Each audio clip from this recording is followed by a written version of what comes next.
Okay, hey guys, welcome to Untier Talk. It's me, Megas. Eh, I should be saying MZ now. Huh? I did the full name change. We got Hajad. We got Specs as well. Let's do this. Let's do it. It has been such a week. I mean, first of all, a terrible week for someone who's massively invested in Smash Brothers. So there's that.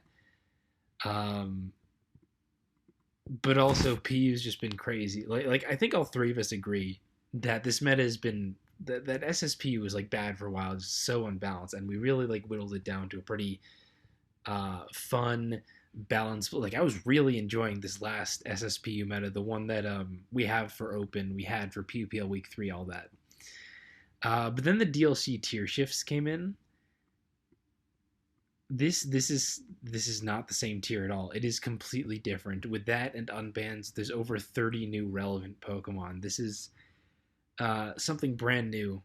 There's an insane amount of work to do and discussion and figuring things out and maybe banning stuff and who really knows. It's it's wild, and we're gonna talk about all that before we even get to, oh yeah, there's a whole other week of PUPL, and that's not even covering anything. Like I've spent so much time this week on other stuff like updating resources, the whole NG situation, which is horrifying and terrible, and also like pretty relevant to PU, and it's just I'm just rambling at this point. This is gonna be a long and weird one, I think. Yeah, that's what it feels like. I'm so tired.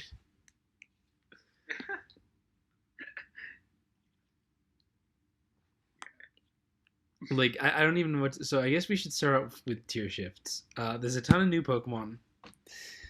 A lot of them are very cool, and some of them are maybe broken. So while we're recording this, the council vote has not come out, but by the time we actually post it, the council vote will be out. And technically, Specs isn't on council anymore, but like this is a non-surprise enough that I'm fine with doing some discussion on it. So we got a lot of new crazy things.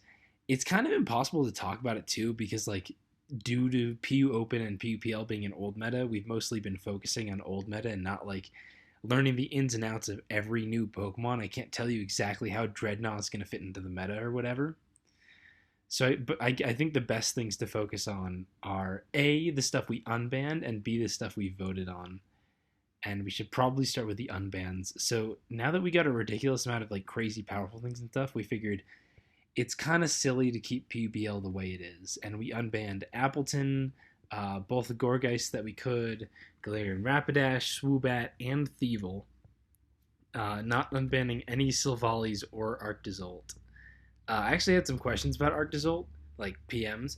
Mostly just boils down to this thing, you still can't switch into it at all. There's no chance that it's healthy. Like, at best, it just adds a dumb breaker. Like, no one really wanted to free it. I said let everything go, and but even then, like, Arctozolt wasn't going to be healthy. But these guys look like they have a shot.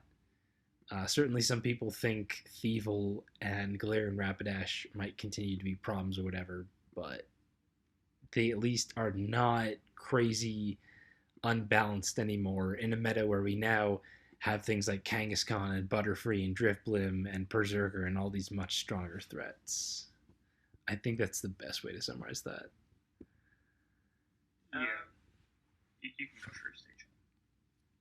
Yeah, I mean, it's just when I guess it's weird to have things in the PUBL list that are less broken than what's also in PU at the moment. So, Yeah. yeah, like it's at least for now, it's worth letting them in the meta, see what the meta rebalance and reshapes itself into.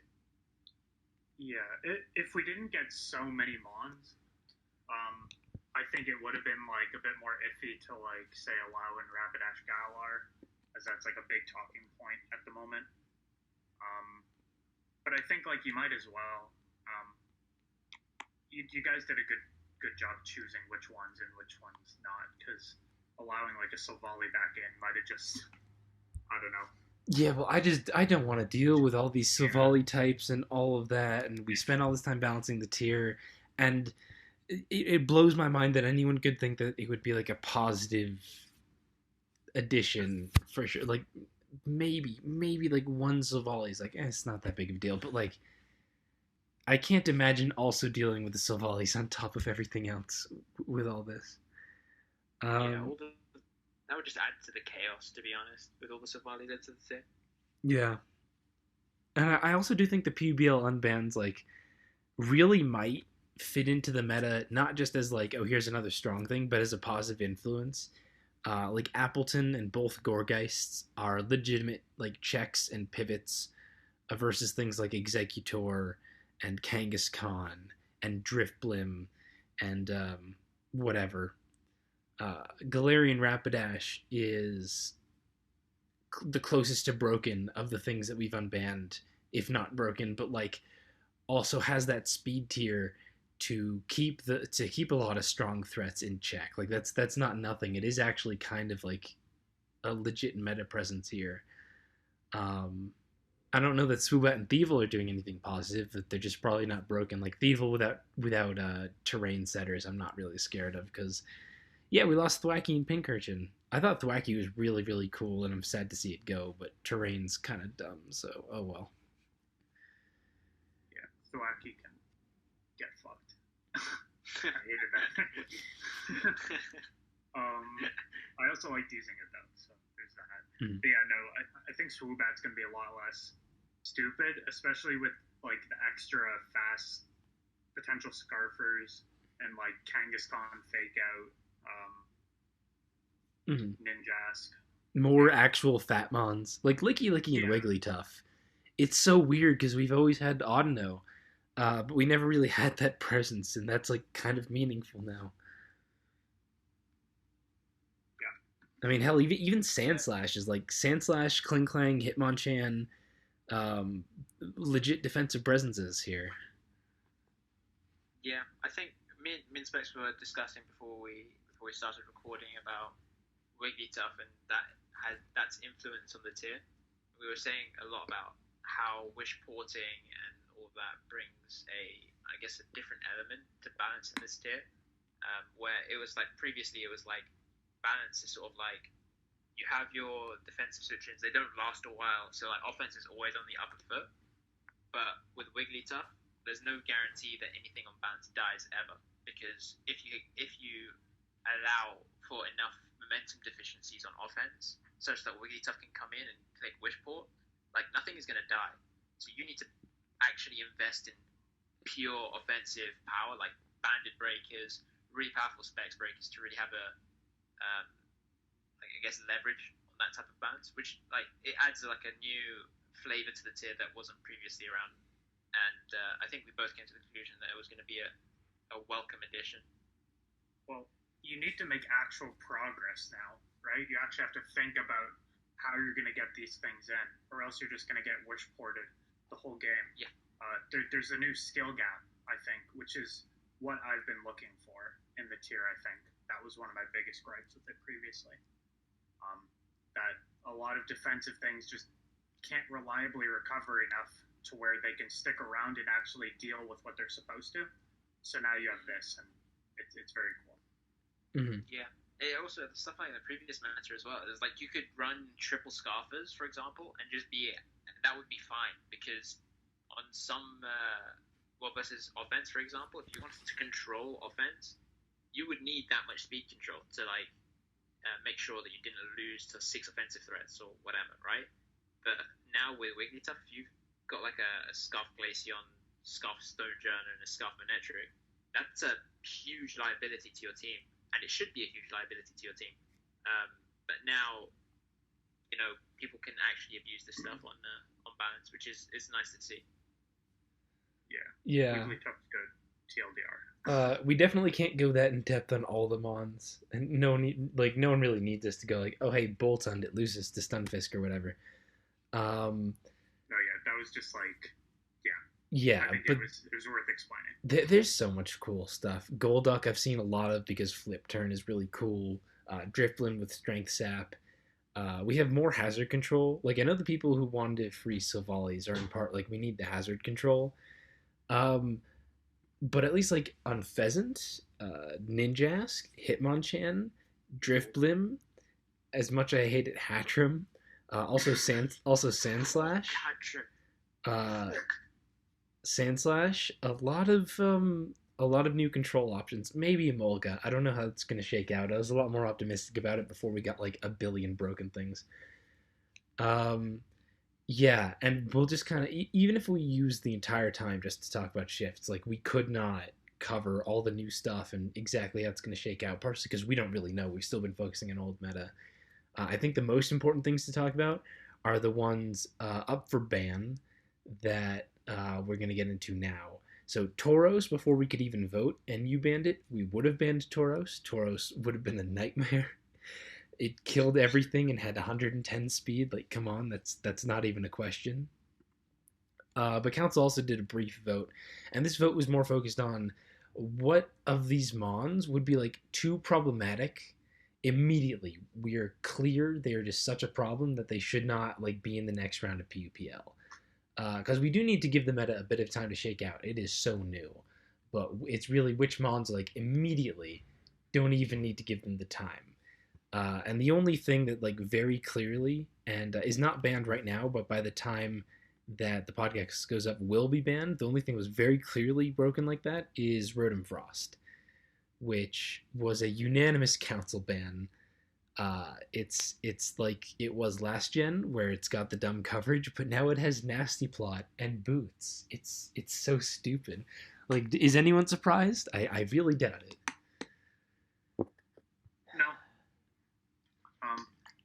I'm more surprised that there isn't like more, but I'm not surprised at the same time, just because we need to see.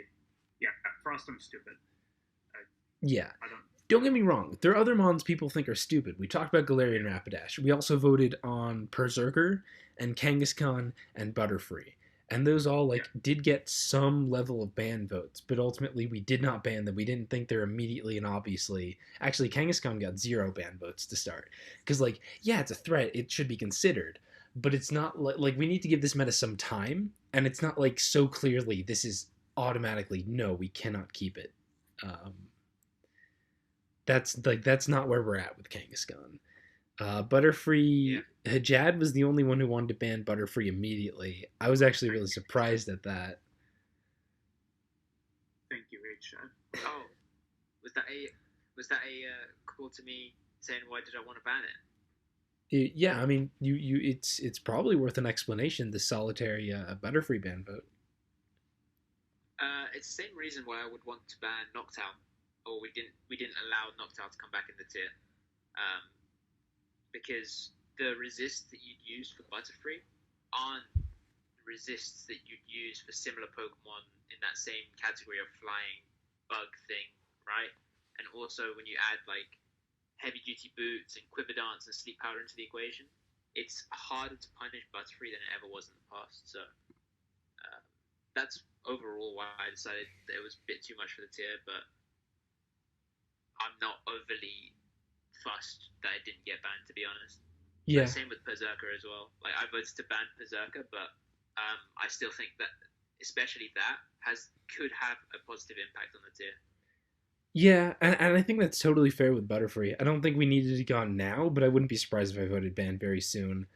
You voted ban on Berserker, so did Sam and Planet. And yeah, it's like really hard to wall this thing. Tough Claws and Steely Spirit are both really powerful. I kind of favor Tough Claws though, because it likes to do a lot of U-turning on stuff.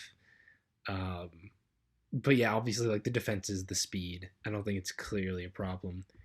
We did also vote on one other thing, which is in a really weird spot because at the time of recording, the vote's not concluded. Akir is the one who's gonna put his vote in and then upload the bans and take care of that. And he voted on everything else, but he hasn't voted on Orbeetle yet. And his vote is the decider. Oh no. Orbeetle's whack. Orbeetle, like I talked about this on Discord. I had no inkling that it was broken. I'd never seen it be a problem. I'd just seen like offensive webs, whatever. Then Telenet showed off the Iron Defense Calm Mind stuff with either body press or stored power. It can do Flame Orb. It can do Weakness Policy. Um, I voted. I ended up voting ban. I don't know how you kill this. I don't know how we reasonably expect teams to prep for it.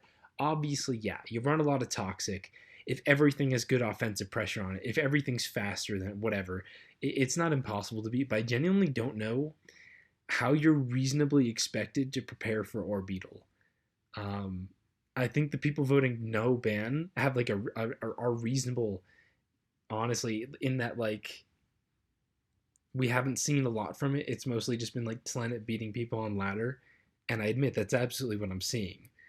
It's just when I go down every Pokemon in the tier, I'm like, you lose to this, you lose to this, you lose to this, you lose to this, you lose to this. You can conditionally check it depending on what move it's running. You lose to this. That's kind of where I'm at with Orbeetle. But Akir's vote is the decider because it takes 5 votes to ban. We have 4 ban and 3 don't bans. Sam, Tasker, and Termy voted no ban. And Slenet Hajad, 2 times the tap, and myself have voted ban. So we're going to see how this plays out. We don't actually know during the podcast. So. Yeah, well, YouTube banned, or YouTube voted ban, but I would get it out of here immediately. It's very stupid. Agreed. And you're right. I don't know how you're supposed to prep for it other than toxic. A lot of toxic, and then like hope it's not running the right move because if it's mono stored power, you got your few darks that are good, but body press is also good on it, and also just run bug buzz. Like bug buzz is a legitimately good coverage move right now. Plus toxic doesn't necessarily work if it's just gonna start running flame orb, which it absolutely could. It 100% could just start running flame orb, and like I don't know what the tier's gonna do. And even if we ban it, it's gonna be in this week of PUPL really. So like I don't know. This is the one thing that I'm like, this could legitimately mess up PUPL. I know hopefully I don't know, maybe it won't, but I am afraid of Orbeetle. It's one of those things that like it took a second for someone to discover it. What could we do? Yeah.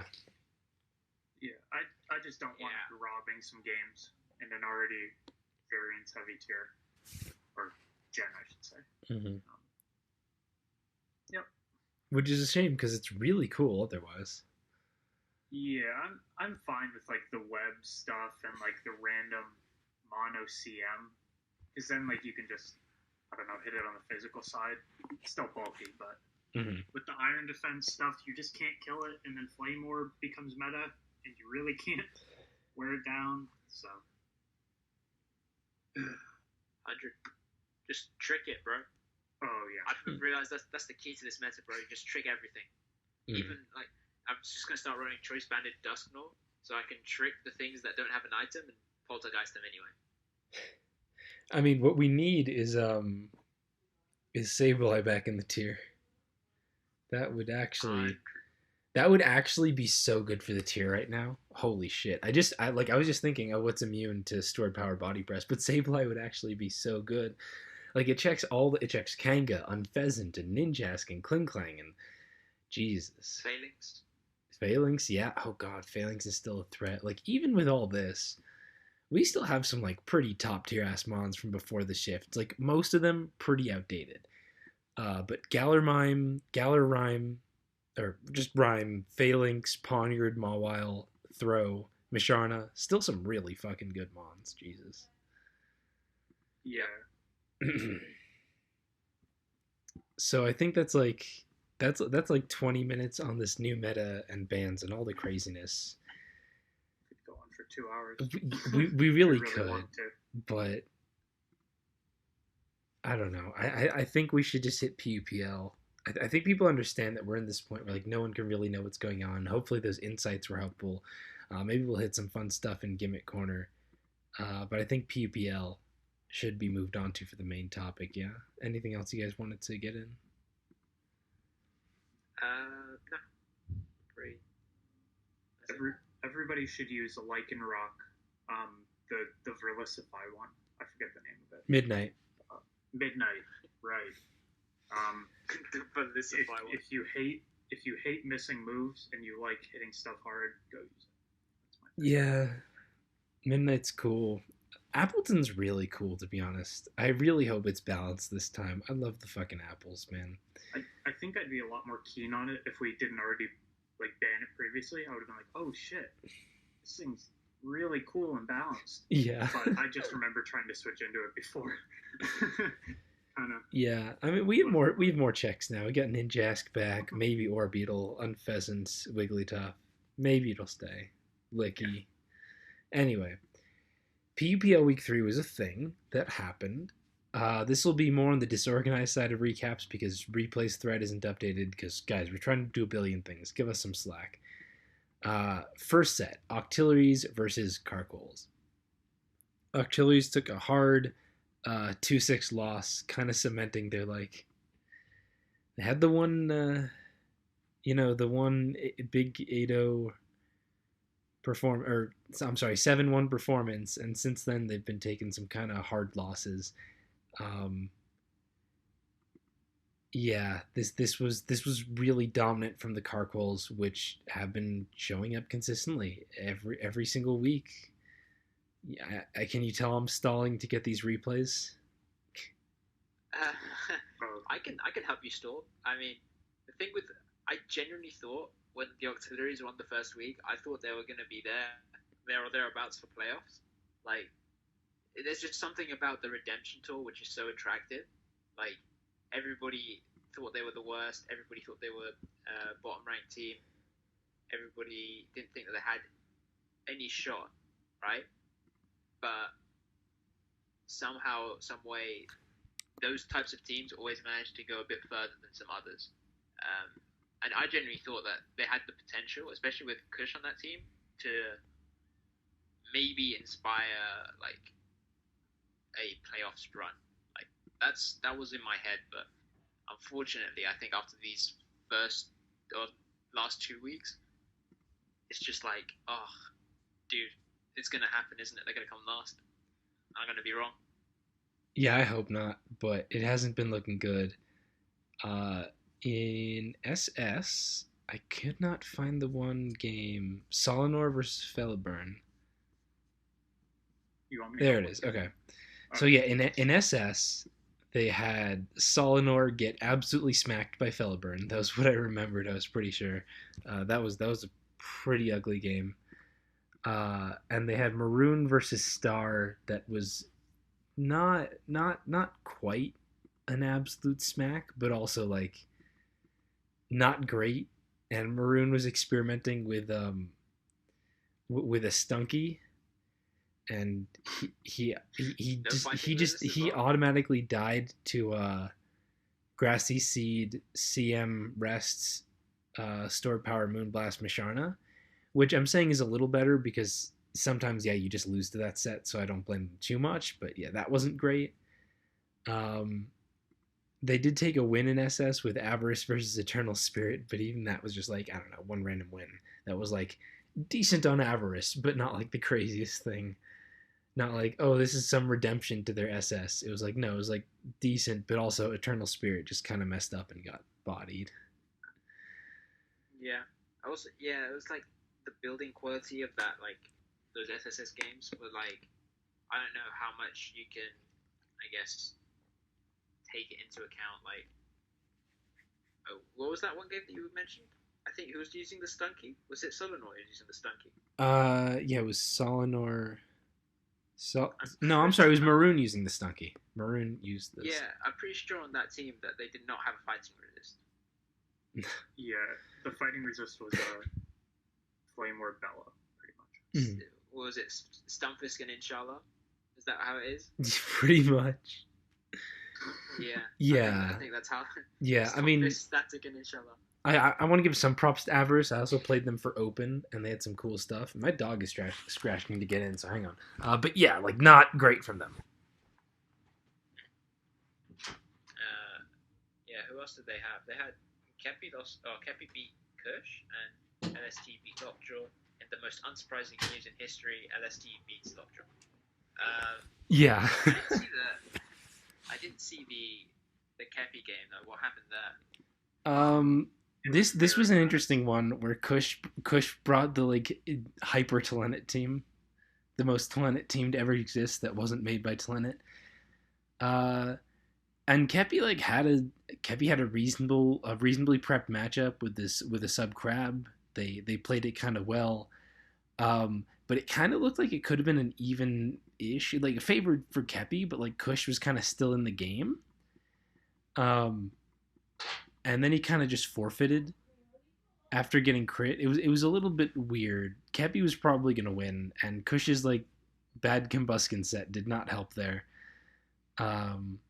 Jesus Christ, Fire Punch? Yeah, weird game, but like props to Kepi for taking it, who's had like Kush, Soulgazer, and Raichi, and finally got a win. Which that's some matchup there. Yeah. I look at Kush's team and it's that same Planet store that he had. I'm pretty sure there's something over the Orbino. The sets are different. I think it's a different clay doll too. It's a mashup of two different Talented teams. Talented said he has it in it has that thing in his builder too. It is weird. I think Roy. I think I was speaking about Roy. Yeah. I think. Yeah, Roy made it. About that in Discord. Yeah. I disagree with this team structure altogether, but I mean that's just a me thing.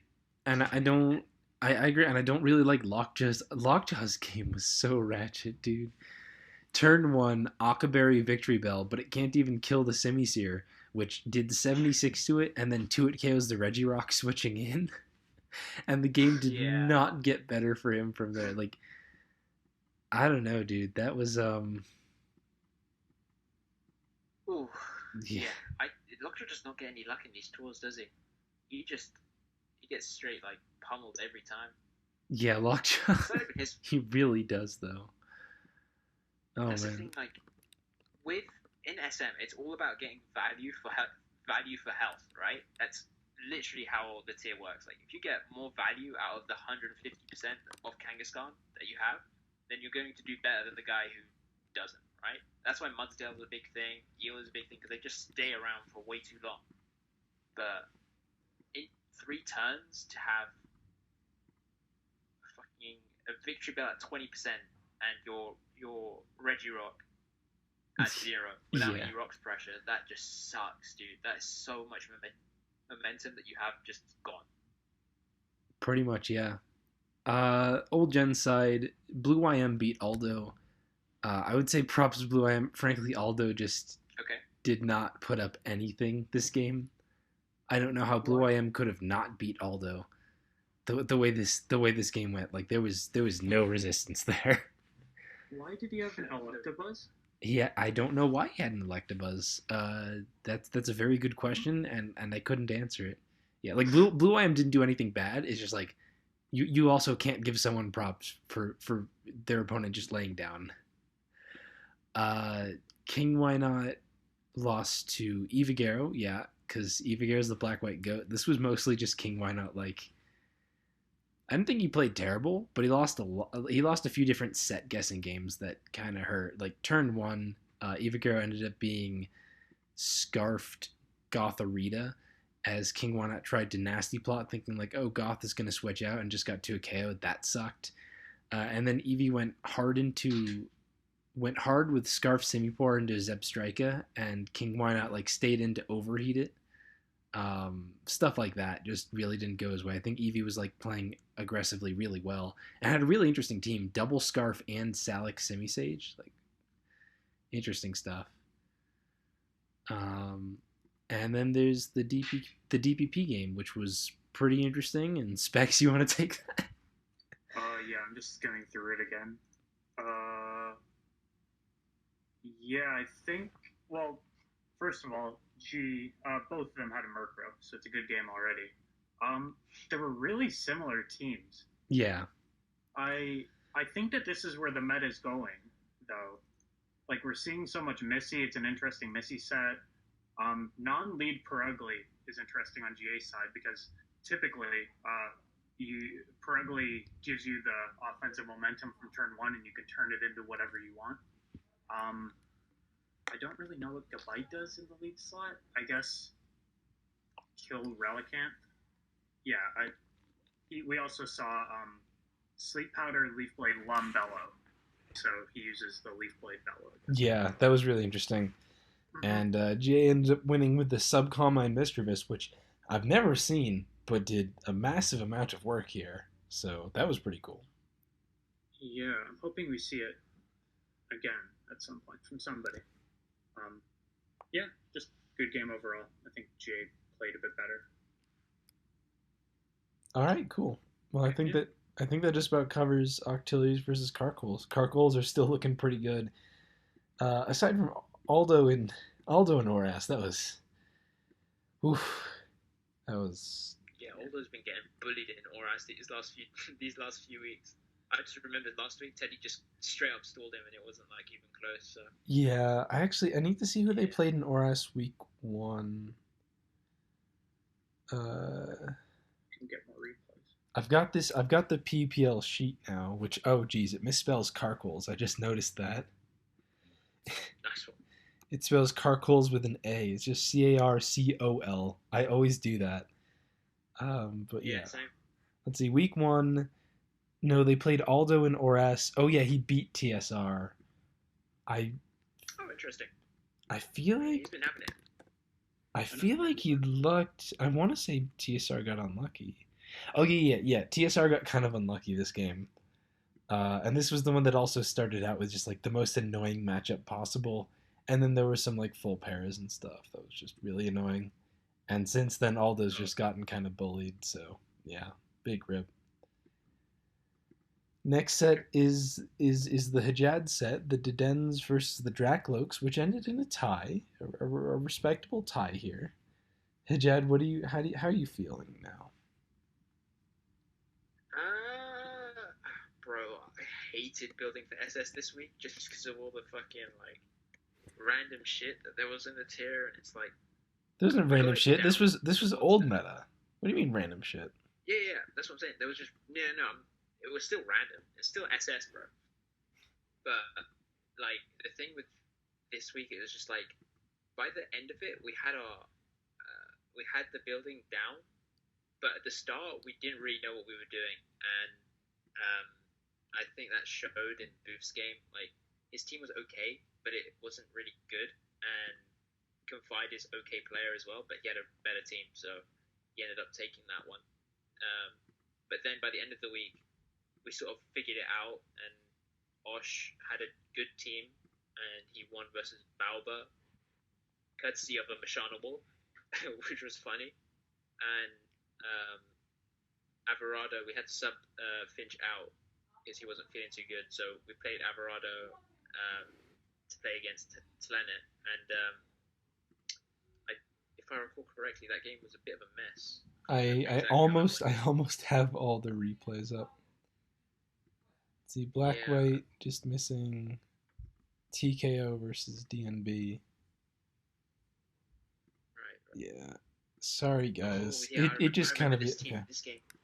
So yeah, the SS games. The SS games, let's see. You said Boof versus Confide, and yeah, Boof had this like weird Fletchinder team that just kind of didn't end up working out at all. Like it was hard to point to one thing. Confide just kind of just won that game, you know. Yeah, it was like a mixture of like he just had more powerful Pokemon just all around. We didn't really have too much bulk either to like depend on, so it was like a weak offense. And this is what I was talking about. We didn't really know what we were doing building. It was like if we had a stronger, I guess, approach, we would have identified that we'd need to take something else or take a different approach. But yeah, we weren't too happy with the prep for that game, but we got better as the week went on. Yeah. Osh versus Baoba both brought Grassy Seed, Grassy Seed Combine Masharna sets, but Osh's was Stored Power. And then he switched out of the Type Null, and that was really weird. Like he won the Masharna Ditto. Oh no, I'm sorry. He switched out of the Thwacky because it was going to die. Right. Okay. He won the Masharna Ditto, um, and kind of just like killed the Thwacky and the Type Null real early, and was just like way in the lead because of that. So better Masharna set won there. Yeah, yeah, And Planet yeah. versus Everardo. Yeah, that was Yeah, poltergeist spam, grassy seed poltergeist spam. It was just crazy. I think the key thing here was that Alvarado kind of got unlucky because the Mr. Rhyme was looking like a really big threat, but yeah. He got he paralyzed parried on the ground. paralyzed on a single discharge versus a Stunfisk that stayed in. That was annoying. Yeah, yeah. Plus there was something else that got full parried. If I'm pretty sure.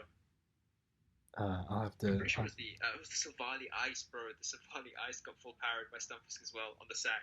Yeah, yeah, yeah. There was that. Uh, But Talon's ghost spam was also doing a lot. Um, like you had the itemless Masharna, and then Talon had a pup sneak Duskmar that beat it anyway. And it was also pretty sad because yeah, Everardo went Rose on it, slept the Duskmar, and then it got a turn one wake up and killed the Roselia. yeah, And after that, I don't even think the Savali Ice Para did like anything at all because he was like really far in the hole behind at that point just because of that. But it certainly didn't help.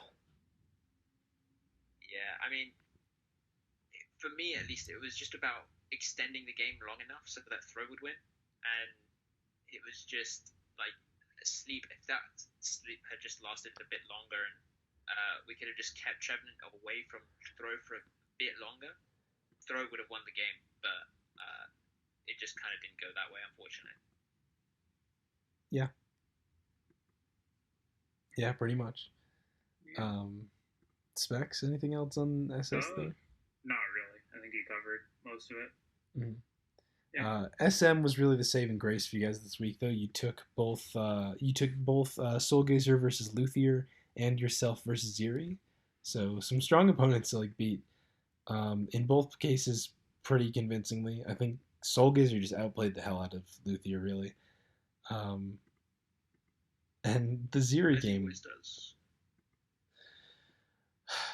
you can talk about them. Yeah, Soulgazer outplayed the hell out of Luthier, and the Ziri game was just whack. A whack. That's a good way of putting it. I like that. I'm gonna use that more often. Yeah, I mean, I don't know. Like, it was like the first week I had a really bad game, and everybody was like, "Ooh, has Hijab? Has he just like not got the same like touch that he had like a few months ago?" And it's like, I just had a bad game, bro. It's like it's not the end of the world. Like, sure, uh, Ziri is a great player for sure, but I don't think I was that far in the hole. Was I? Was I playing that badly? This game, I don't know. you weren't that. This No, you didn't lose to no. Ziri. Yeah, no, but I was talking about the like I guess the build up to the game was like a lot of people didn't think I would win or like something along those lines, and it was I don't know. I was I kind of have confused. I was like, I oh, have no idea what you're talking about. But what ended up happening is you reused your fairy spam team with the Grand Bull and the Silvally Fairy. I've seen you use it in Snake a bit, and Ziri reused a team that they used in something I don't remember. Also very like Ziri plus Telenet looking team. Yeah, I wish Ziri used something else. I was so hyped for this game. And not that it like completely dropped when like I saw him load this up, but I kind of wish it was something else. Like mm, I think the ceiling of the team is only so high. You know what I mean? Yeah, I'm not a yeah, fan, and this game kind of showed it. Kind of not because hey Jad, your team is weird, and you shouldn't necessarily expect to like be facing something like this. But yeah, it was weird. I don't know. Yeah, it was in terms of what was going on like in the game. It was like me trying to play for Gramble Endgame, and I didn't necessarily know how that was going to pan out just because I knew I always had a shot. I just needed to kill the what's it called, the quillfish, and he just didn't. He didn't like I guess let it die for a while. So I was getting kind of nervy, and plus there's always like the weirdness that comes into it when you have like a what's it called, the the Sableye, because if like you get the Wisp and the Taunts in the correct order or whatever, like sometimes you can like force out the ground ball with offensive pressure. So yeah, it was just about minimizing all of the possible scenarios where ground ball didn't win. Yeah. Luckily, he allowed you to get the Quill down to 28 on like turn 3 or by turn 3 or something like that. That really helped you out. Yeah, that's what I was like. Turn 1 when I just wanted to lead Bronzor because I thought he was gonna. Bronzor just had a generally quite good matchup, and I knew he wasn't gonna lead Combuskin, so I just wanted to get the rocks going. And then as soon as he saw like Quillfish, I was like, "Yep, this is Psywave time." Like it was a nice thing to like have, I guess 70% free chip, just for toxic spikes. Like that team isn't too weak to toxic spikes, thankfully. I still had the Swanner, like I still had to like get Swanner in and defog, and that's a trek in itself. But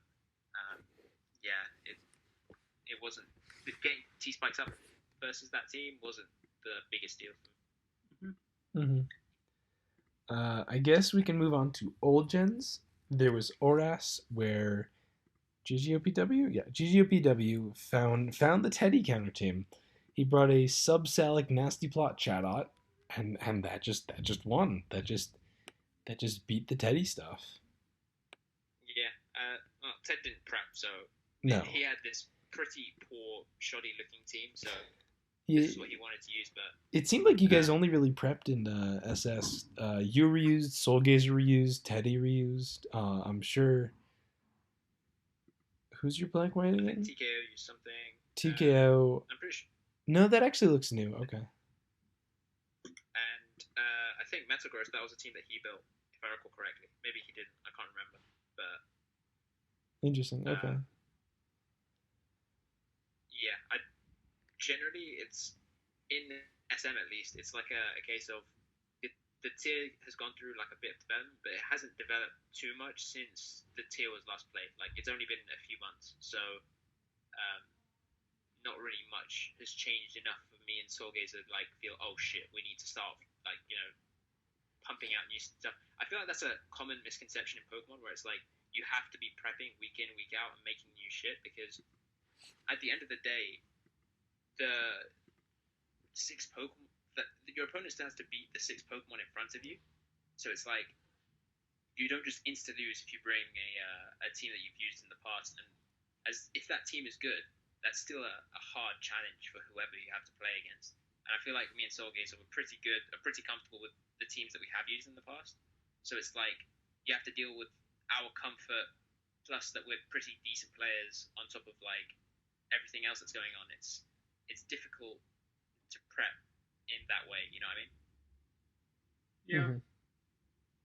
I mean, devil's advocate is that, GGOPW obviously prepped,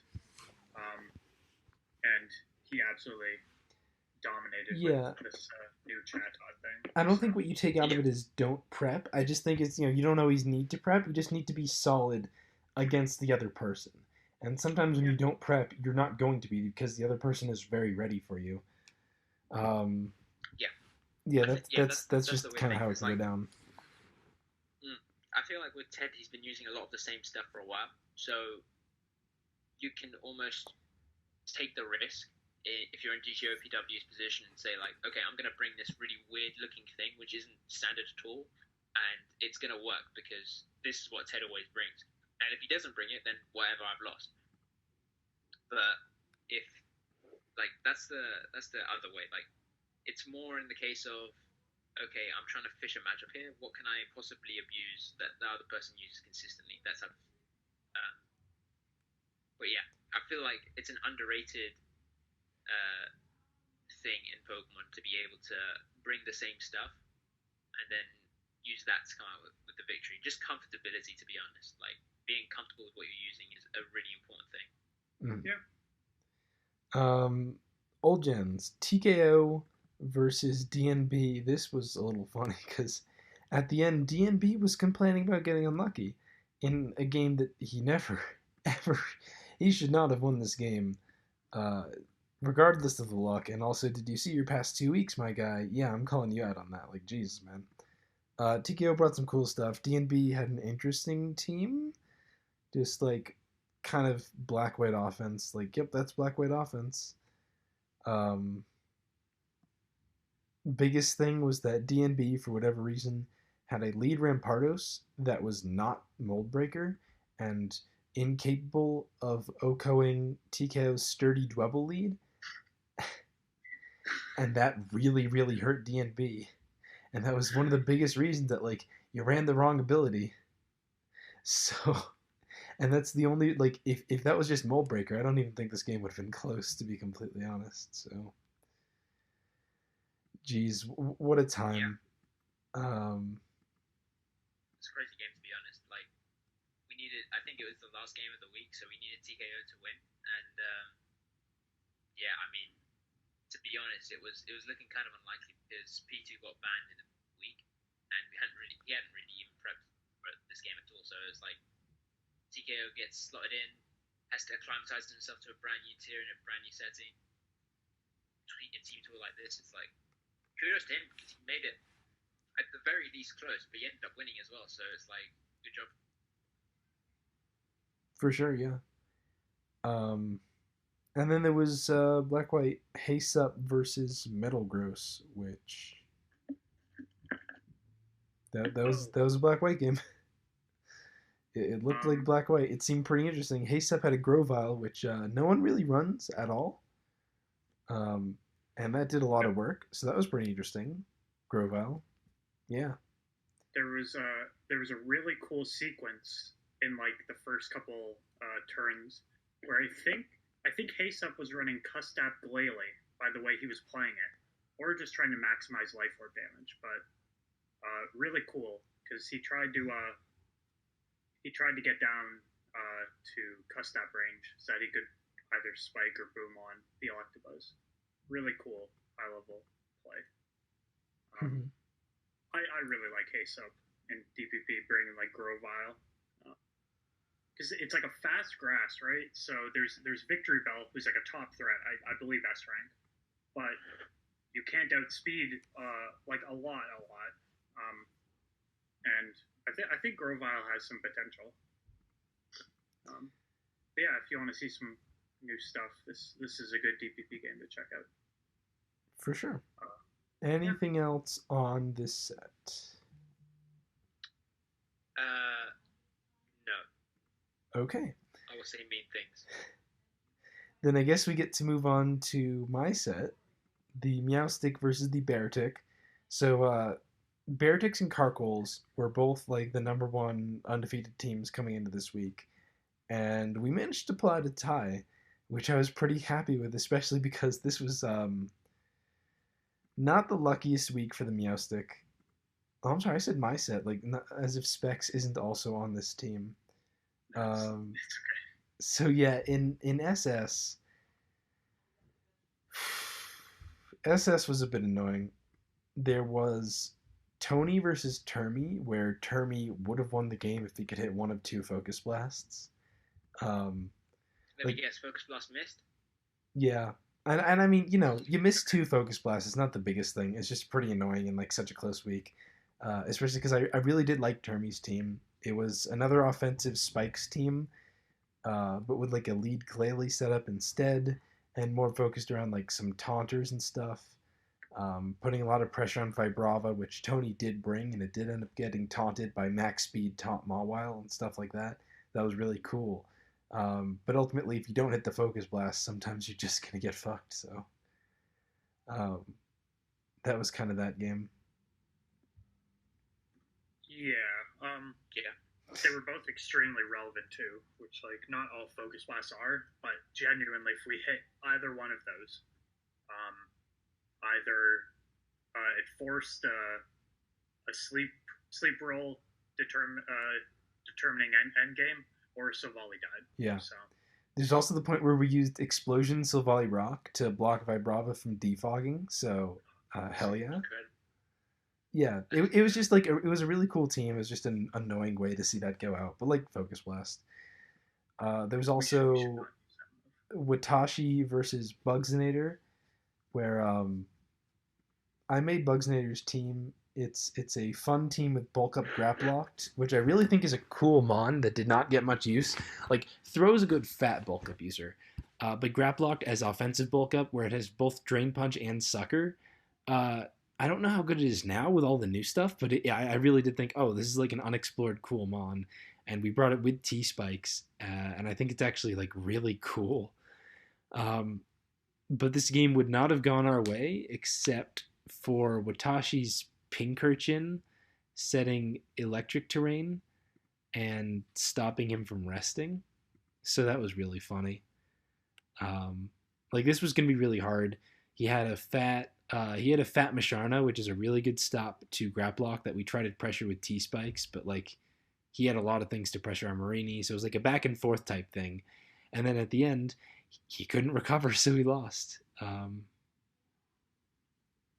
Yeah. That was that game. I think it's fun and worth discussion of checking the out. game, I think I had said like, why would it be? I think because it was terrain extender, right, on pink. I think that was a big mistake. I get like terrain. I get E terrain with like mush. Like that's fine because generally it's like bulky enough to where you can stall out those turns and then rest. I don't know why it was extender. I think that was really stupid. No offense to whoever like built that. Yeah, I mean that was just an error on their end. Yeah, I don't really get it. Fun game overall, except for like the long sequence of Hayes Marie stalling out a bulk up throw that was a little bit of a slog. But yeah, the fact that he lost because he couldn't rest was really funny because we were going to lose to his Electric Seed Misharna, but then it was rest instead of, unless it just wasn't Moonlight, or like No, he didn't the click big thing, Moonlight. the big thing was whether it was heal bell or not. Oh Because yeah, during oh, yeah. It during the wasn't. It last wasn't couple of heal bell. turns, It wasn't heal bell. So we have to assume it was rest, right? Or maybe it was heal bell, but like the flinch did something, and then he just no, decided to but then he would psychic. still be spamming. Yeah, Um, he would still be spamming heal bell at the end there. yeah. We So just kind of have to assume it was Electric Seed rest, unless it was something else yeah, crazy, basically. So yeah, that's the nobody assumption. can Like blame it that. only revealed Calm Mind and Psychic, but anyway, yeah, that's why we won.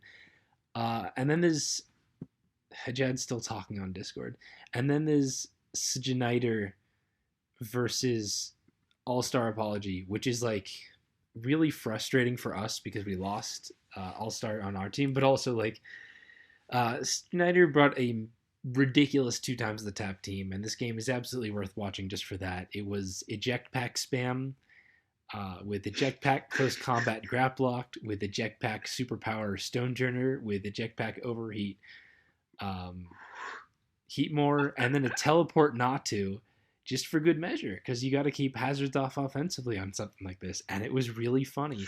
And like Asa was definitely just shook by this. It was a real problem. Like we got an overheat miss early game, like just to stay in this, because the momentum was just messing us up. The Heatmore was even recycle eject pack, so it could do it again, and that like was legitimately gonna mess us up. That's Um, incredible. it was just a whack game. Like I think people should watch it. The only other thing to mention is that at the very end, it should have come down to a speed tie plus us managing to hit 3 overheats. Because as cool as his team was, it was basically just going to be Scarf Manectric speed ties. But Asa messed up. It was also Tailwind teleport not to, which in and of which is a gimmick you could build like your whole team around there. And here is just like a side mention alongside everything else. And Natu set Tailwind and went into Specs Glaceon, and also was like after fodder things until Tailwind runs out. But that was not true. Scarf Manectric outspeeds Specs Glaceon under Tailwind. Um, but because Asa foddered instead, they had to click overheat, like they had to choice lock themselves into overheat and weren't able to kill Sigenider's last mon, even if they won the speed tie. When in reality, this should have just been like a speed tie plus overheat type thing. But even so, this game was just whack and worth looking at. And yeah, yeah.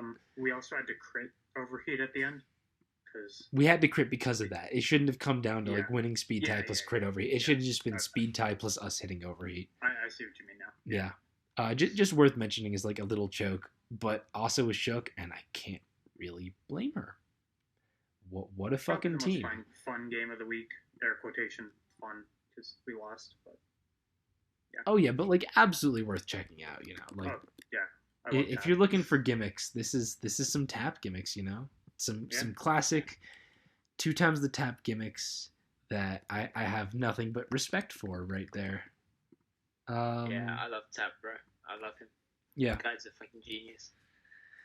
Then there was Oras, where we went 1-1. Rob Jr. versus Snaga was just really frustrating because extremely early game, his Lurantis got to go in because we just missed a Toxic that like gave us 0 pressure versus it. Yeah, we missed the Toxic as it's superpowered, and then we went for Psywave instead and got like a min roll Psywave, so we didn't even get any chip damage, and that just kind of fucked us up. And from there, like we made a bad Jellicent switch. We went Drampa on the Lurantis. Turns out it was like max speed Lurantis, so oh fuck. So like half of it was just oh shit, max speed Lurantis was a big surprise, and half of it was just also like if we just Toxic this, none of this should have happened. So annoying, but Snaga also had some really cool shit. Like I don't recognize the team. It might be something that's gotten used before, but it was still pretty cool. I'm just like the opening was just real frustrating. Fun stuff overall. And then Raichi versus Tasker, another really frustrating game, to be honest. I built Raichi's team. This is another example, I think, of like prep and where prep works because I was like, okay, I think I know how to counter team Tasker, guys. I'm gonna run Sub Wisp Haunter that will burn some darks, and then we'll run Barrier, Calm Mind, Rest, Stored Power, Misharna, which is like not really a big thing in SM whatsoever. You do not really see that set, and I thought it was gonna work out. And we had like a perfect matchup. It just 6-0'd Tasker like pretty handily. And then extremely early game, he freezes it. He freezes it turn 4 with his Cryogonal, and from there, like, the game plays out for a very long time until we unthaw at the end and win. Because like we keep doubling back into Misharna, trying to get it to unthaw, and we make some other plays. Like we do some good stuff. Catch Tasker, I think trying to predict a switch and ice punching his Torterra. So like some good stuff happened. But God, that game was frustrating to watch because I was expecting the whole thing. Like fuck, man, are we gonna lose this 100% matchup win? I got the counter team perfect, and then we got frozen turn 4. And I have to rant because like that's really how I felt. I was fucking oof. Imagine. Well, you're gonna be ranting more next game. Wait, what's the next game? Oras. Oh, damn! Jesus. Oh wait, this was the yeah. What's it called? The Rodri game. Yeah. So TSR brought Pearl Stall because we're like I think Pearl Stall will work, and I don't really have anything great prepped. Pearl Stall's good. But it's Hyperstall. It has no offensive win cons at all. TSR had a pretty much like perfectly fine stall matchup. Rodri had nothing to really break him. Could have completely stalled this game. And at worst, like, I don't know, maybe he would have hit the 1,000 turns and tied or whatever, but like would have been totally fine. But TSR ended up trying to play a bit offensively. After like 100 turns of stalling, starts playing offensively. Lets rocks go up on both sides. Lets Rodri start making like really offensive SD Monferno doubles. Gets to a point where like maybe TSR can pull it back, but he's gonna have to play really well, and then just timers out and loses. Yeah, I mean this game it just sort of felt weird because like you have the 100% rock stop. Like how do you let rocks get up if you have the 100% rock stop? He wanted to play more offensively and like do stuff, and I don't know. Yeah, I mean, like,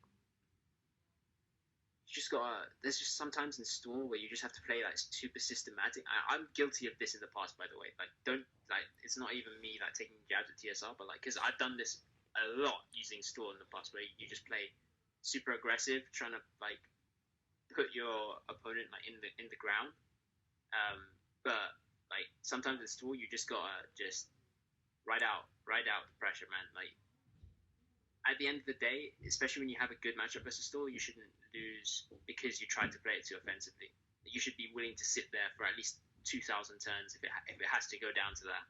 I guess that's the inner GSCer within me speaking more than anything, because I had that one game in World Cup where I had like 900 turns of GSC still, which was fun. But yeah, yeah, when you bring Saul, you have to just have that mindset where it's like, okay, every time you're gonna bring in Bronzor, I'm bringing in Articuno, no matter what. If he wants to like make some plays or anything, that's on him. Like he has to do that. Mm. So, yeah, Yeah. it's just unfortunate, I guess. It's like TSR was trying to dig Rodri's grave with like a shovel when all you needed was like a little spoon, and like it would take longer, but it would have been, I don't know, cleaner. I don't know what that analogy was. That was in my head, but I think we should move on. Like, there's not much more to say. I don't know how much I can prescribe to like exactly what TSR is planning to do with this. Yeah. But yeah, let's hit DVP before Black White, just because that was the last game of the week and a fascinating one, and also the one I played. We had Brufasa versus Byron, where Brufasa took this game. This was weird because he got lucky, but I also think we would have absolutely won this game. Like, we got 2 crits that were like, oh well, Byron got kind of messed up.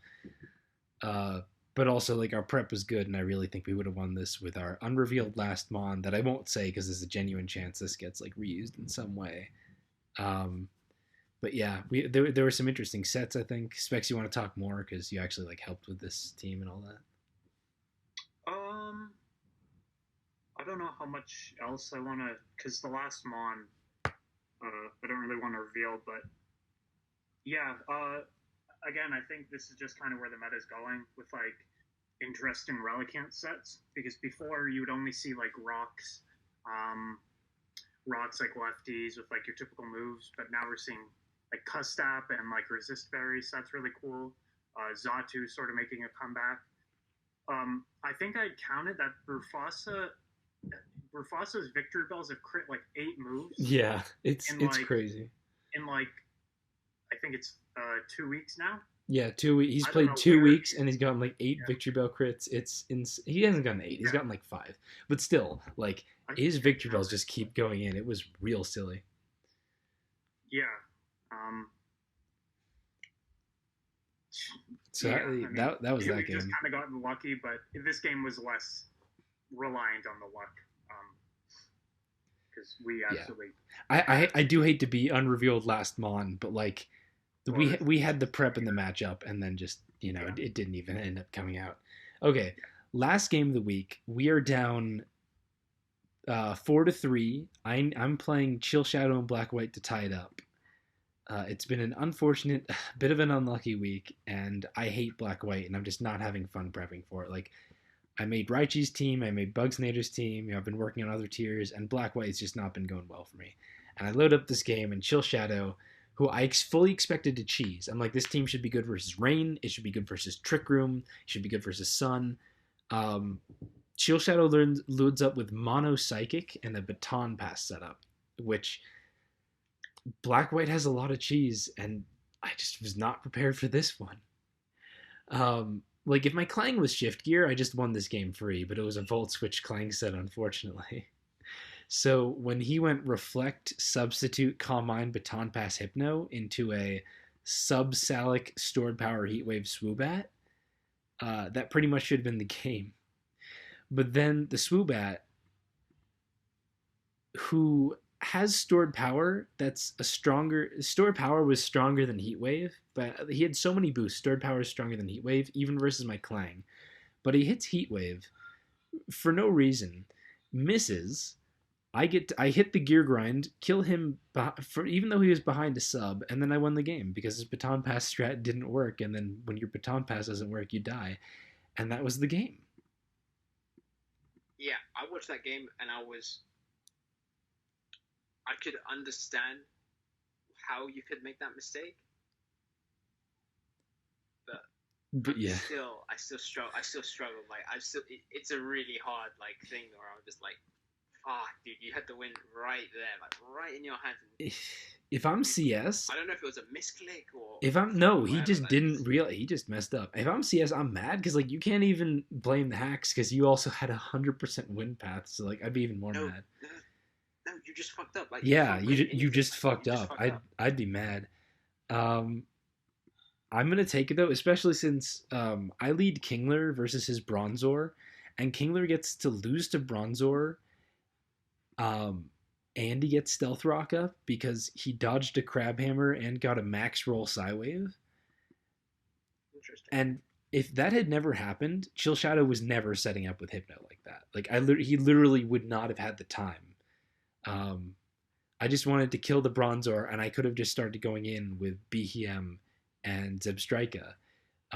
So I will say for that, like, he shouldn't have had the absolutely free Hypno setup situation he did, because once he got that lucky, I had to revenge kill him with Zebstrika with Overheat, which gives me this -2 Zebstrika, and that's perfect Hypno setup. And from there, like, yeah, he actually gets to do the stuff. I'm not gonna lie. As soon as I saw the striker overheat and the Hypno come in and all that happened, I just clicked off the game. I knew there was nothing I could do, but I had to kill the Bronzor. Zebstrika was the only one that could do it reliably. Like, that just shouldn't have happened. That's why I led Kingler, knowing he would lead Bronzor. So I was like, fucking, this game is dumb. And then, by the power of mental hiccups, I guess we can call them that. We tied the week. Game grind prevails. Yay. Incredible. Okay, it's been an hour and 5 minutes. Let's hit this last matchup of the Clangs versus the Clay Dolls. So the Clay Dolls are the team that like rank kind of low but doing pretty well. But also mostly off their 8-0 win versus the Octilleries, though. So interesting to see how they were going to go. Whereas the Clangs were this team that had taken like the 1-7 loss to the Octilleries and then lost to top team, the Bearticks, looking for a turnaround. So both teams, I think, had a lot resting on this. And the Clay Dolls end up taking it 5-3 in, I almost want to say, kind of just an unimpressive win. Like, a few people on the Clay Dolls, like, they kind of stood out. Not gonna lie. But overall, I don't know. This was a weird one. Yeah. Am I alone in feeling that? Yeah, it's weird because I don't rate the Clangs. I think that I've just come to the conclusion that I don't like their team. Well, as in, I like the players on their team. I just don't think the team works well in terms of like putting like synergy-wise, putting like the correct teams in front of the correct people. It's kind of like it feels like a bunch of individuals working together to somewhat scrape at wins. Like, I was impressed this week with Lighthouses and Gandor. Yeah, those two I think really stood out nice, and TJ's also been like TJ's been TJ. Yeah, I think those three have been a strong core, and they keep picking up wins, and they just pretty much needed other people on their team to also get wins, and they got enough to win. But I've been much more impressed with them than with everyone else. It's like even Katut. Katut should be like a star player, and he hasn't been bad. He just hasn't been crazy either. He's been like fine, you know? Yeah, it's like it's weird because that team does not have star power. Like, that's the one thing about that team. You have Katut, and then you have TJ, and that's it. There's no like, oh, this player is scary in this tier. Like, Drud is their star is Yandod. Let's be real.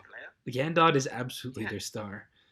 Which props to him. We're gonna get to his game. I think he's actually been real impressive for being the one guy. I'm like, I have legit no idea who this is. Let's stop rambling on the team just because it's been a while. SS. So Katut was their SS player that took a loss versus Lax. He brought full stall, and Lax actually had a matchup for full stall. So, rip. It was funny too because Lax like had spikes and stuff, and he flinched Katut's Vespiquen multiple times, like twice, to stop it from removing hazards. And a lot of other interesting stuff happened in this long stall game. I don't think it fucking mattered really, like, at all, because Lax kind of had a very basic win con that for whatever reason he did not do like the entire game. He had his Silvally Ice could have like just won, except Katut had a Pukumuku. His Duosion could have just won, except Katut had a Mirror Coat Pukumuku and even +4/+4 Duosion if it gets soaked and doesn't have its Psychic Stab. Will not Oko the physically defensive Pukumuku. All you have to do is boost Duosion, trade it for Pukumuku, and then win with Silvally Ice. Like, obviously, later game, chip the Type Null, chip the Masharna. But that was like a pretty How does basic how win does that path. work? How does what? How does that work? Wait, how? So how much? So what Thunder has? Thunder does what? 60%? You're just saying like Thunder what? force it out and then don't let it get recover. You're Thunder. talking about the Duosion. No, Duosion Was didn't it have Thunder or Thunder. was it something? It was stored power. It was stored power. Yeah, okay, so even Duosion- though we got, Duosion we with boosted the full PP. Calm Mind and Acid Armor. If Pukumuku soaks it first, does like 96, So Yep. Pukumuku mirror coats it, but then it's dead basically. And then after It that, is. you win with your Sword Stance Silvally Ice. Yeah, and it your- was work and- up, so it needed a bit more damage, but that's fine. Or yeah, work up. Yeah, like you need some chip on Type Null and Masharna, but it's very achievable. But what ended up happening this game instead was like a long period of playing around stuff, and even like late game when there's no defog happening and the Type Null is chipped and the Masharna is chipped, like that just did not end up happening, and I don't know why. Lax still ended up winning and like was in a fine position to win. I just feel like that was just basic. Like, oh yeah, he should have won that. I don't know. Fair enough. That was that game. But then the Clay Dolls take the other two SS games. You have Lambovino versus Serene Grace. I don't know. I still don't think Lambovino's been that impressive. He had T spikes and a fun Hakamo O and a fun double, and like it was a fun team, but nothing crazy happened this game. Yeah. I raised the double set. Yeah, the sub SD double showed up multiple times and has been pretty cool. Like, genuinely, like that's actually not a bad Yeah. set with our normal resists. Good innovation. It's less like auto win in the right matchup than the Cotton Guard body press, but it might be more consistent. No, I think it is more consistent. Yeah. It can definitely like lure and mess up. Things like Serene Grace had Marini and throw, and double did a lot of work. The sub SD Hakamo also did a lot of work. So like cool stuff, just nothing too crazy. Mhm. And then Yeah. you It had kind of, that set kind of reminds me of, you remember the Trisband Lanoon set back in the day? People were using a lot of that. God, yeah, it's old. It's like a fun set, but like it wasn't more broken than it was probably more used, but it wasn't more broken than the belly drum stuff. But yeah, it kind of reminded me of that, to be honest. Mhm.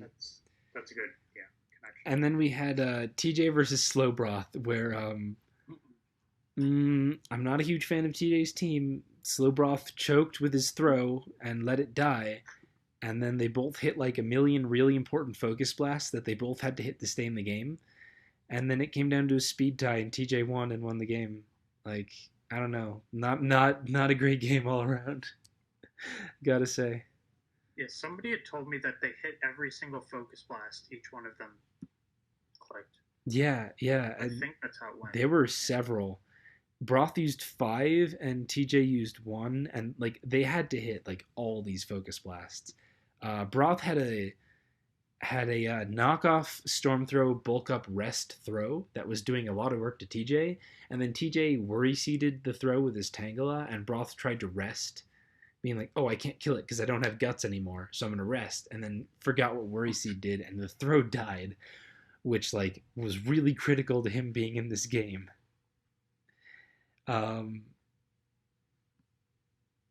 Yeah, and then it came down to a speed tie pretty much between TJ's rapid spin Mr. Rhyme that was now at +1 versus Broth's Scarf Stonejourner, and TJ won that, and that was the end game. Yeah, bit silly stuff. TJ's definitely capable of better. So is Broth, but he has not shown at this tour. This tour has not been kind to Broth. I hope he turns it around because these last 2 weeks, woof. I'm glad we're Yeah, Broth. seeing. Yeah, you go. Broth he played well against me in the startup tour. I think he was like the guy who knocked me into losers, and then I played TJ in losers. So like Broth, he's pretty good at this tier, but it's just Broth is as not like, bad. as we said before. Yeah. It's just hard, man. This tier is hard. Yeah, but also don't hit rest when you've been worry seated. It's Yeah. hard, but also there's that was a bit ugly. Sun and Moon. We had Brandon taking a win versus Estarossa. No. Yes. Yeah, Brandon won versus Brandon won versus Esta. Sorry guys. Um, I don't know. Nothing really happened this game. Brandon just kind of won. There weren't any like crazy plays, crazy sets. Esta just had a like hard time playing around Brandon's like very standard stuff. Like Brandon's basic taunt talks Jellicent was really hard for Esta. Yeah, I don't think I don't. There's not that much happened here. You know. Simisear didn't even come in, but what the heck was Esta gonna do about Simisear? It wasn't even Fako Kanga. I mean, The Solvus Kanga? No, it was sub disable. Oh right, that was the one weird thing. I'm sorry. Esta Yeah. had a sub disable protect Kangaskhan, which did absolutely nothing because the set's weird. That sounds like a really doo-doo set. I don't know. It did literally the nothing. Kanga could do And I feel like you need Wish Pass or Healing Wish or something at least, but like no, it just died way too fast. Yeah, like absolutely nothing happened. Sorry, my dogs are going off in the background because someone rang the doorbell.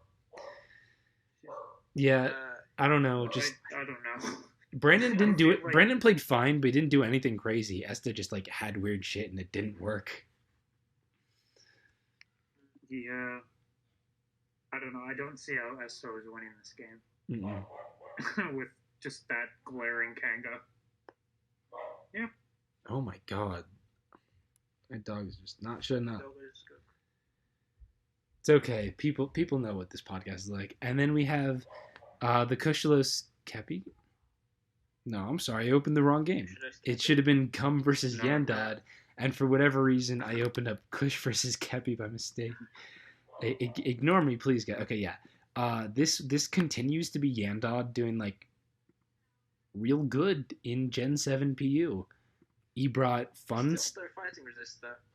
Still no fighting resist for whatever reason, but like on a team with Costa and Sandslash. But he brought some fun stuff. There was a Simi Sage. I like seeing Simi Sage, and completely outplayed Gum. Like this whole game, pretty much, Yandad had like almost every play right. Like the entire time, really. Like you just watch this game. It's like here's Yandad making a prediction, like getting this right, hitting this. Like he clicked rocks as he got taunted once, and that was like it. Every single time he made like the proper switch in. Like Jesus, poor Gum. He played the early game extremely well. Eel like just gains momentum on every single thing it comes in on, other than like Skunk, I guess. Yeah, And Gum also had he no just electric. allowed that. No electric immunities versus Volt Eel really sucks because Volt Eel does so much more damage than U-turn. Yeah. And Gum had nothing to stop it, and Yandad got so much momentum and just kind of blew Gum away. It just steamrolled. Yeah, that's what Eel does, though. Yeah, impressive stuff there. Circumstances. Yeah, it goes back to this thing that we were talking about value for each Pokemon in SM. Like Yandor got so much value out of each of the things on his team. Like Eel had so much momentum came off of Eel that game that it literally made it so easy for Sandslash and Simi Sage of all things to be like, Yeah, we're strong enough to start breaking now. It's like that was quite crazy to think about. It even got toxic turn 1, and it still came in like at least 4 or 5 more times. Like it was really well played. mm-hmm. Yeah, like Not that Gum could pressure it that much, anyways, but you know. Yandad has been good and impressive, and like a big reason to keeping the Clay Dolls doing pretty well here has been his success. He beat Ajad and Royesk and now Gum, and that's not bad at all. Like not the hardest opponents, but certainly not the easiest. Old gens. Oh no, I'm easy. I'm very easy. Old gens. We had Lighthouses versus Ajna. Yikes. Do you guys remember this game? Nope. I think I do. I just remember Lighthouses winning. Yeah, Lighthouses Oh. like Ajna probably could have been in this game. Lighthouse is basically just like clicked the most basic of buttons, and Ajna just kind of lost and forfeited. And he's like, I don't have, yeah. He was like, damn, I don't have him on Inferno resist, but his Stunfisk died like turn 3. Yeah, and you also had Scarf. Oh, I had Scarf, right? Was it Scarf, Mr. Mime? It had to be, right? So it's like you can Healing Wish that as well. Yeah, like Ajna could have played this. I think Lighthouse had like maybe a bit better of a matchup, maybe, but nothing crazy at all. But Ajna like did not. Yeah, Ajna did not pressure the Defog Swan at all really well when the so like Lighthouse got the hazards off pretty nicely. Yeah, like this was just not a good game. Ajna had a really bad game here. Yeah, like Swan wasn't the greatest matchup, but I mean it was just a case of Stunfisk and Rose. Like that was how he won the match. Like getting his hazards up, Stunfisk and Rose, and then just pressuring the crap out of Chinchu with like Mr. Mime, Stoutland. Stoutland probably 2 KOs Tangela like after a few spikes have gone down. Mm-hmm. So it's like you just have to, I guess, get more value out of Stunfisk. That was like so big to just like get nothing from it, and then yeah, it was just all the hazards was the game plan. Obviously, Stoutland isn't going to break a Tangela Meta Core when no hazards are up. So that was his out, and he had Healing Wish Mime to, I'm guessing, recover any one of the things that he gets chipped. But I mean, yeah, still you just. Mm-hmm. Yeah. I mean, okay, let's okay, come on, we get it. We go. Ah, Jed. Lighthouse team was good. Okay, well, yeah. I know. I mean, I expected this one to go late, but like, come on, we don't need to say the same thing a million. Okay, Pablo versus Alcyone. I don't even think Alcyone looked too bad here. Pablo just played this real well. Like Pablo's good at black white. This was good stuff to him. He got kind of messed up by some bad luck, and even then, like, got a lot of really important 50-50s right. Pursued a BHM switching out. DD'd with fracture on a really important turn. Stuff like that. Like really just. Alcyon's team reminds me a lot of like an Oras team. It just kind of just looks like it. It absolutely, 100% looks like an Oras team. One. Yeah, pretty much. Yeah, you could say that. It definitely looks like one. It could definitely be one. Yeah. But Pablo played this real good and cleaned up with a sneak bayonet, and this was a pretty good black-white game. Yeah. Yeah, that was the game I was watching while TSR was stalling, so enjoyed it. Yep. And then there was Drud versus Durza. A little less interesting of a black-white game because Durza just kind of killed Drud on every level. Like, I do not know how Drud was supposed to win this matchup. His team didn't make sense to me. Like, he just couldn't really break shit. Yeah, it like on paper it seems fine because you have like the SD Sneasel and like Rock Polish Rhydon and like Perugly, but Magmar absolutely destroys every single member of the team. Yeah, Durza's Magmar was really good, but even without that, like pretty much Drud's entire team lost. Pretty much Drud's entire team lost to Gastrodon, just straight up. Yeah, he needed. Maybe it might have been Giga Drink Golbat, probably not. Like, even if it was, that's just like that's not enough. Like your Sneasel and your Rhydon and your Pinsir and your Perugly are all kind of fucked versus it. That's way too much. Add in the Magmar, and Durza even had the Stantler that would have been good, but didn't even get a chance to do anything because Durza won with everything else. Like, yeah, that was just Durza's game. Yeah, it was a beatdown. I don't really have much else to say. Magmar should be used more. That's it. Mm-hmm. Fast fire. Yep. So that about covers our standard little weekly recap. After week 3 now, Carcoals are the only undefeated team, sitting pretty impressively. Beartix took a tie to us this week, but still looking very strong in second. And Claydol's in third. I still think having faced like slightly less strong teams, but still looking like pretty good if they can keep this up. We've got Dedens and Meowsticks tied for fourth. only a point behind the Clay Dolls. Like everything is pretty close. They're doing okay. Octillery's still right behind and could make a comeback if they manage to do something. And Drakloaks and Clangs in the rear, um, needing something. Yeah, Drakloaks, Clangs, and Octilleries need something strong to pull it out. I think this is looking like it'll mostly come down to of the Carkol of the Clay Dolls, the Dens, and Meowsticks. Um, one of them isn't making playoffs. I think Carkols and Bearticks are almost certainly going to do it, and one of these three teams is going to get knocked out. It's like going to be a fight between them. That's what I'm seeing here. Obviously, Octilleries, Drakloaks, and Clangs are not out and can start putting stuff up. But the way things have been going, unless a team turns around significantly or like completely tanks, that's kind of what I'm expecting. Cool. Okay, fine then. I guess that's about it. Week 4 is up. There's some fun matchups. Go check it out. There's also a sheet now. That's nice to look at. It's only updated through week 2, but still. God, we just talked for an hour about this. Now I'm remembering. Oh yeah, you remember how this tier is really crazy, and this week of PPL is gonna have shit like Orbeetle in it that we think is broken. Oh man. Yeah, I don't know if looking forward is the term I'd use, but it'll be something. It's gonna be a Just a ratchet. vibe. It's gonna be a ratchet ass week. Yep. Certainly not helped by the fact that the Meowsticks and the Dedens are playing each other as the teams like tied in that 4th place slot.